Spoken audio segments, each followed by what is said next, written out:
Of course, I want to be like. I want to be like when I told you to follow me to see the big man. You told me excuse me. Look at how is it this?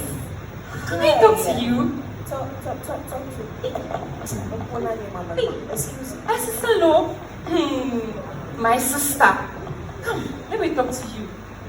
I had a friend just like yours. She was vibrant and all over the place. Wanted to live a lavish life without going through the right ways. So she decided to embark on a journey. You sit, I'll tell you the rest. One day, I had a call that my friend is at the airport. I was very happy, thinking I'll be looking at my friend's new transformation. But no, it was the remains of her dead body. Oh God, I see no. Oh. She died from a failed body enhancement surgery, which is one of the first risky steps that young ladies take to impress others. Some of these young ladies also contract deadly diseases like HIV from exchanging sex for money in order to afford the luxuries they want. Others become victims to malicious individuals who use them for rituals. Hey, God. But listen, I do not blame us young ladies because, as you can see, unemployment is making the issue not any better. And if you take your phones as right now, the social media pressure that they are giving us will make you not to be able to identify the real life from the fake life. Oh God! And also, you can see that some of us do not have the guidance to support us in achieving our life pursuits. Not to mention discontentment, which is contributing to this fake lavish lifestyle and the urgency of living the fast life. But I was fortunate to have a mentor who advised me and I listened.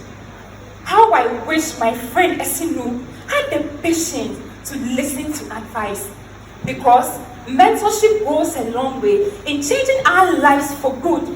And having a mentor like our three beautiful judges who have worked their way to the top through hard work and determination will help you to focus on your future. Also, I also encourage parents to listen to their children, pay attention to them and love them. Encourage them to learn soft skills like sewing, braiding, baking, and others for them to have something to fall back on. I also urge non-governmental organizations to continue to create awareness on women empowerment and advocate for the girl child through seminars, symposiums, and forums, because this goes a long way in changing our lives for good. I also appeal with the government to push the agenda of entrepreneurship at the basic level to enable young people create their own jobs right after school to reduce the rate of unemployment and the urgency in living this fast life. To all the young ladies in here, let me tell you something. Your true worth does not come from the accumulation of material possessions, but it comes from the strength within you. So right now, let's all come together to create a future where women can shine without compromising their integrity. Because I believe that the future is women. Thank you. You can also. We do not develop courage by being happy every day, but surviving difficult times and challenging adversities. 9 years ago was the most difficult period in my life. Growing up in a beautiful community called Kosanaba, where people believe that a girl child belongs to the kitchen. Girl child education has become a paramount concern in my region. In 2017, Ghana Statistical Service brought a report showing that my region recorded the highest early child marriage, hopping around 28%. I wanted to go to school, but due to poverty and lack of motivation from families and society, I didn't see the need to go to school. So sad. After my BEC, I performed so poor that the only option I had was to get married. But because I wanted to skip from early child marriage, I wanted to move to the south to seek for greener pastures. So I reached out to my friend Abigail, and I said, Abigail, I want to come to the south because I'm not really seeing effort. I'm not seeing reasons why I have to be in the north. And Abigail said to me, Adwaniki, listen, everybody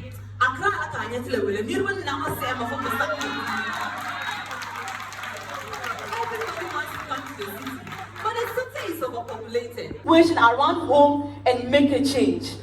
Nikki, go back to school and change the narrative that the girl-child education, it is important. You are confident, you are beautiful, and I see great potentials in you. Auntie Janet, this wasn't what I wanted to hear because I'd already made up my mind to go to the south. But you know what? The words of Abigail kept on singing in my heart that I got encouraged. And I went back to write the BEC exam. This time around, same situation, same environment, same school, but I did great. Why? Because I had positioned my mind that no matter the situation, I would do great. But not long after, Brian was diagnosed of a health condition that led to her death. I was deeply hurt because I didn't even get the chance to say thank you or goodbye to my friend. But this pushed me so hard to start an initiative on girl-child education. I collaborated with Ghana Education Service to organize mentorship and guidance programs. Not just that, educative but fun programs like Inter-School Space Challenge, girl-child competitions, and also creating showing that my region, early child marriage had reduced by 19% and registering over 11,530 girls sitting in for BEC examination. This went far to reduce teenage pregnancy and the number of girls that travel to the south to seek for greener pastures. I believe that you and me can cause a change in our environment. And with SG Goals Go 5, I call on stakeholders, organizations, to come in and implement practical policies that can help the girl-child education, not just in my region, but Ghana at large. My beautiful young sisters, do not wait to feel like I did. Before you go back to school, remember that a woman is a full circle. Within her is the power to create, nurture, and transform. You can do it. And it's better to have a good certificate and not need it than to need a certificate and not have it. Situations will come, pain will come. You are allowed to cry, you are allowed to scream, but not to give up because girls with dreams, we complement with vision. Wherever you find yourself, collect yourself and say, I will go to school and I will be the narrative changer that girl-child education is important. Thank you. You want to hold so my arms, I fold one rope, no hope and nowhere to go. My head hurt. I thought I couldn't stop because I was addicted. Imagine living a life where your liver is as damaged as your brain cells. Where you bully others due to agitation and mental distress. That was my life. After losing my parents at a tender age, I was left without a shield to protect me. Vulnerable.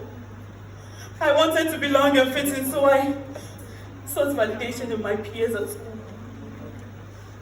And so when my friend Amma said she had a special substance that would make me feel confident, be a cool kid, and even improve my grades, I easily gave in.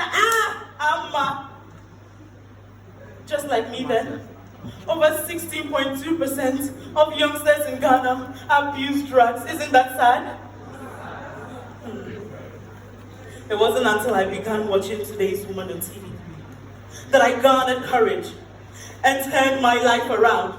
After listening to inspiring success stories from quintessential women, just like our beautiful judges seated here, whom in spite of numerous obstacles, changed their bitter lemons into lemonade. And so I decided to quit and said no more to drugs.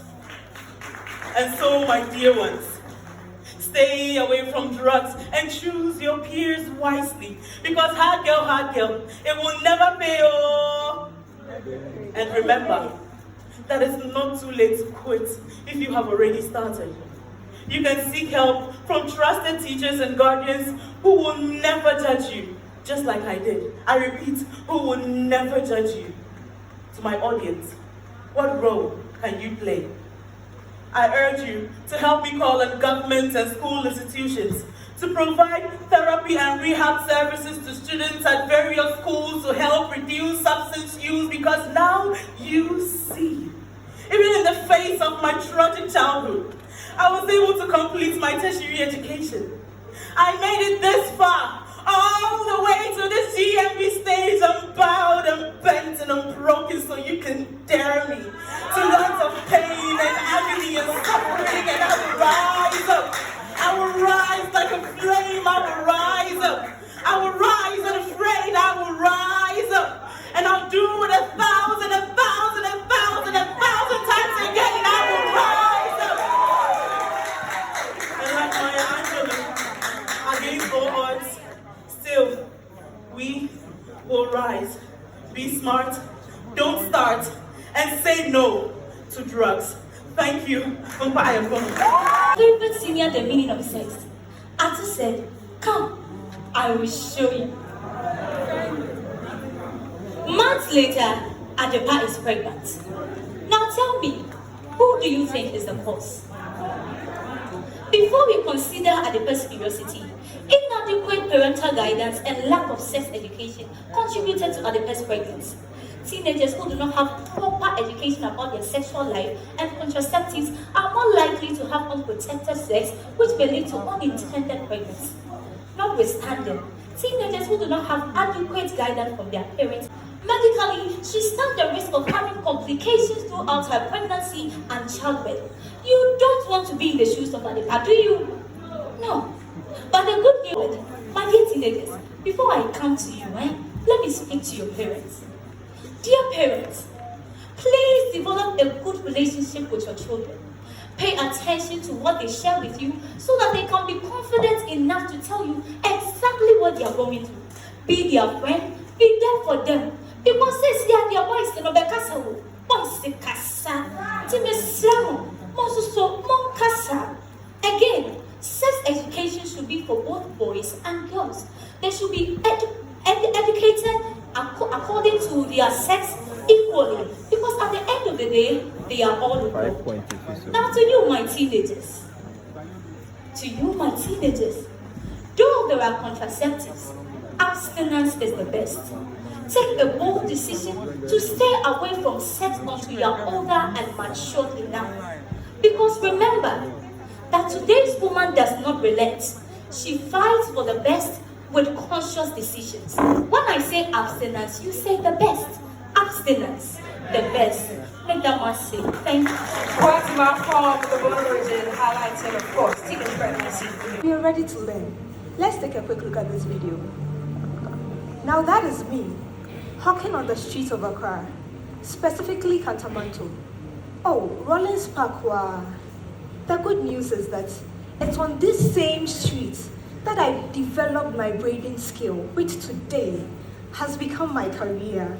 Thank you. There's a stereotype that students who develop soft skills are either tabula rasa, chiresoma bon, or their skill interrupts their studies. But this is not true. Take a look at this other picture. Over here, I was braiding for a client after lectures. Yes. I was braiding for a client after lectures. Did this affect my studies in any way? No, it didn't. And also, that is me right there. Braiding for a client after lectures. It didn't in any way affect my studies. You might argue that it's because I'm a shark. That is also not true. I studied really hard. I have another picture to show. That is me studying as early as 1:59 a.m. It was not a one-day show. It's something I did as a ritual, Monday to Friday, 1 to 4 each morning. Because of course, wisdom might be free, but knowledge by all means is learned. And this helped me in my academics. Glory to God, it did. I graduated from the University of Ghana, College of Education, with a first-class honor. Wow! Yes, there were only 3 first-class students in my time. So I was really fortunate with my hard work to be one of them. Today I stand here as a professional teacher. But as part of my teaching contract, I am to retire at age 60. But even before then, life happens. I can either lose my job or worst case scenario, have my certificate withdrawn. That is why I have complemented my teaching profession with my braiding career. Because as a hairdresser, even if my shop burns down, my skill remains untouched.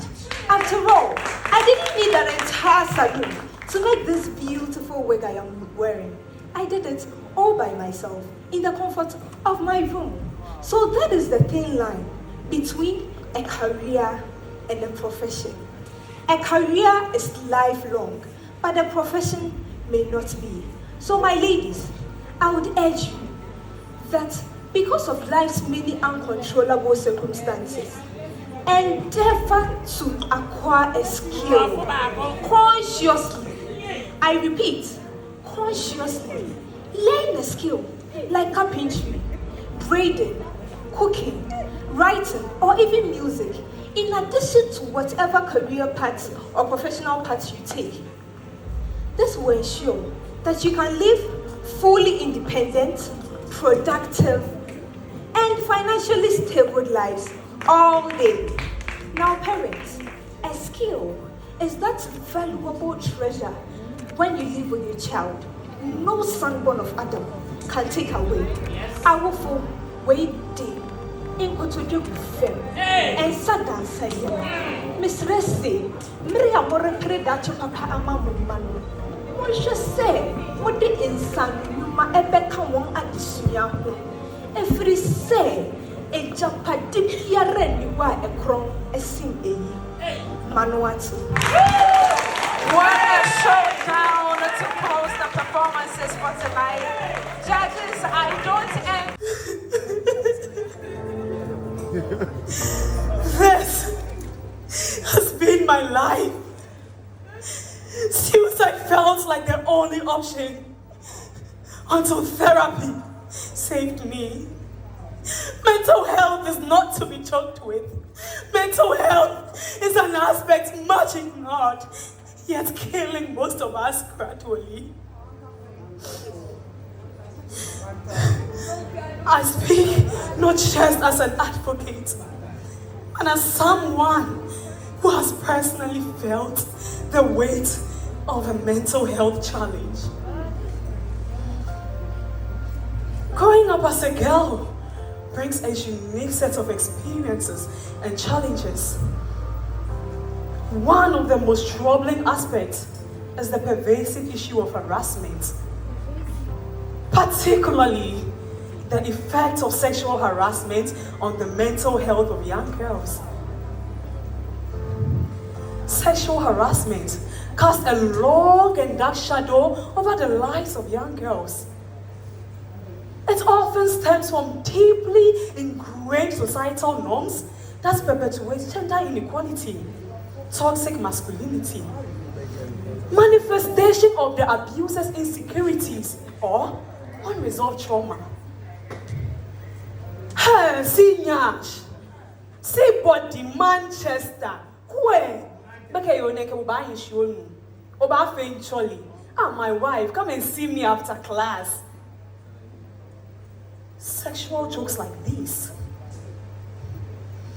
unnecessary physical contact, proposition of physical intimacy, demands for sexual favors made under threat, and sometimes even under coercion or deception, constant affection or gestures, especially for people who lack affection in their homes. But no, stop it. I do not like that. If you continue, I will report you. Sometimes the fear of being judged makes it difficult for us to confide in anyone. Society has made it such that topics of this nature are taboos, making it daunting for girls to express themselves. But don't worry. Gone are the days where women were not allowed to speak for themselves. Listen, today's woman is assertive. Our voice is our weapon. First, ask yourself, am I contributing to this sexually charged environment through my own conduct? If yes, kindly refrain from it and keep your conduct in check. I want you to remember that anyone at all can harass you. So don't limit your scope to only teachers, supervisors, or superiors. It could even be your own friends, colleagues, family member, guardian, or even your co-tenants. Anyone at all can be a victim of sexual harassment, even men. Those statistics have shown that women have a higher rate. So whenever you see these warning signs, be sure to flee. Use your voice. Break that silence now. Say a loud no, leaving no doubts in the minds of these perpetrators. Save yourself. Ask for help today. Now, I gave you these diaries. Please lift it. Yes. Be sure to document anything that happens. Because remember, sexual harassment happens in private, where only two people are the witnesses. Your harasser and your own self. So write all the details, including your harasser's identity and your own emotional response. Whenever you feel any heaviness upon your heart, I want you to pen it down whilst you ask for help. This is a major way I dealt with my mental crisis. Ask for help today and live to save the world tomorrow. Thank you.